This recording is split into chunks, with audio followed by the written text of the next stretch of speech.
on vole les terres aux habitants. Il faut leur expliquer quand même pourquoi. Personne n'est capable de l'expliquer, on les vole. Elles sont à nous, dégagez, partez. Vous êtes là depuis des siècles, on s'en moque. Ces familles pieds noirs vont organiser la déscolarisation pendant près d'un siècle de tous les jeunes Algériens. On va plonger un peuple dans l'ignorance. On a martyrisé tout un... Nous, Français, nous avons martyrisé un peuple pendant un siècle. Des excuses, faut-il faire des excuses? Donc Emmanuel Macron a dit non, pas d'excuses. Il l'a dit dès que Benjamin Stora a rendu le rapport. Mais examinons quand même la question des excuses. La colonisation algérienne ne ressemble à aucune autre colonisation. Les liens entre la France et l'Algérie, c'était des départements français, font que cette histoire est très singulière et il faut la regarder sous trois angles. La conquête, l'exploitation, puis la guerre. La guerre, on en parle beaucoup, les deux autres un petit peu moins. La conquête. 5 juillet 1830, les troupes françaises entrent à Alger. Pourquoi? Personne ne le sait. En fait, il n'y a pas de bonne raison. On a dit bateau pirate, c'est faux. La marine anglaise a détruit les bateaux pirates algériens en 1827.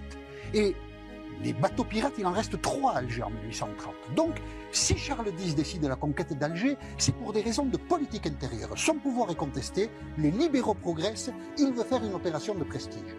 Et Alger est conquis le 5 juillet, mais le 30 juillet, Charles X est foutu dehors. Et c'est Louis-Philippe qui lui succède. Et personne à Paris n'a idée de ce qu'il faut faire de l'Algérie. Et à partir de là, les militaires sont plutôt les maîtres de la situation et tout le drame algérien se noue là.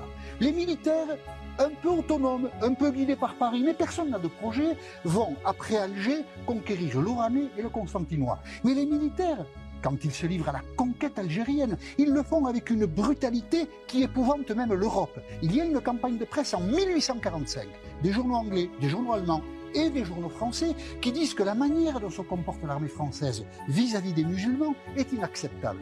La figure de cette barbarie, parce qu'il faut l'appeler comme ça, c'est le maréchal Thomas Bugeaud, qu'on voit là, ici, qui est honoré encore à Paris aujourd'hui. En 1860, Napoléon III a baptisé une avenue Bugeaud. Pourquoi? Parce qu'en 1848, lors de l'élection présidentielle, Bugeaud a soutenu Napoléon III. C'est juste pour ça. Eh bien, encore aujourd'hui, il y a une plaque avenue Bugeaud, et je ne comprends pas que la municipalité parisienne, qui se dit humaniste et tout ce qu'on veut, ne supprime pas cette place Bugeaud, parce que Bugeaud, c'est un assassin. Ça, c'est la conquête.